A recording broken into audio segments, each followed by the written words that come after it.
Dinukil sebuah kisah, seorang saleh dulu Masya Allah. di wilayah Irak. Masya Allah. Kisah salafus saleh, kisah klasik. Zaman itu belum ada lampu penerangan kayak kita sekarang, sehingga orang mengandalkan bekerja di waktu pagi sampai maghrib. Nah biasa pasar-pasar pun semua sudah tutup di waktu malam, maghrib kayak kita gitu. Karena gak ada penerangan. Orang ini kebetulan kerja harian, gaji harian. Setiap dia kerja ada pendapatan, dia beli makanan bawa pulang buat istri anak. Dia nggak punya simpanan sama sekali, keadaannya miskin. Allah. Tapi dia selalu bersyukur dengan keluarganya. Satu waktu dia pulang ke rumahnya, kemudian dia nggak dapat kerjaan hari itu, Masya Allah. nggak ada income-nya. Masya Istrinya tanya, sudah malam nih, ada makanan hari ini buat kami? Nggak ada. Saya sudah keliling-keliling nggak dapat kerjaan hari ini. Lalu bagaimana? Saya sama anak-anak belum makan. Baik, saya istirahat sebentar kata suaminya.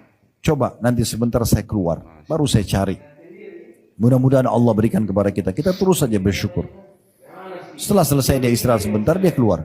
Dia pun tidak tahu harus kemana. Mau ngetuk rumah orang, orang sudah pada tidur malam. Dia cuma terfikir, terilhamkan di benaknya untuk datang ke masjid. Ada masjid di sekitar rumah dia. Dia pergi ke sana, zaman dulu tidak ada penerangan, jadi orang pakai obor. Dinyalain satu obor sama dia, kemudian dia sholat 2 rakaat setelah wudhu.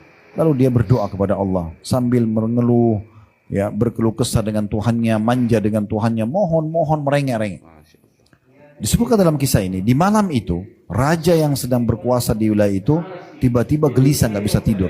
Dia mimpi melihat neraka, melihat kematian, dia ketakutan. Muslim. Maka dia pun terbangun, lalu dia bilang, ya Allah, aku yakin ini peringatan dari engkau.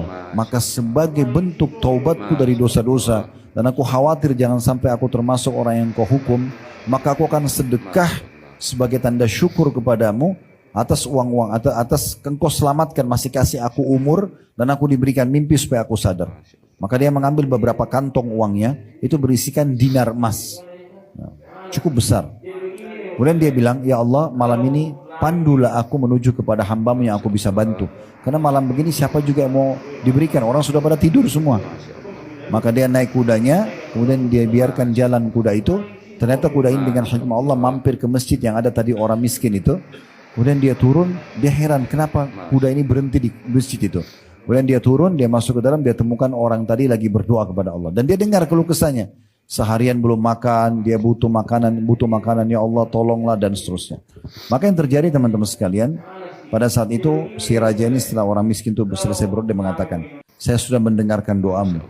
Dan saya raja yang berkuasa di wilayah ini. Karena masa dulu tidak ada kamera, orang tidak tahu foto rajanya.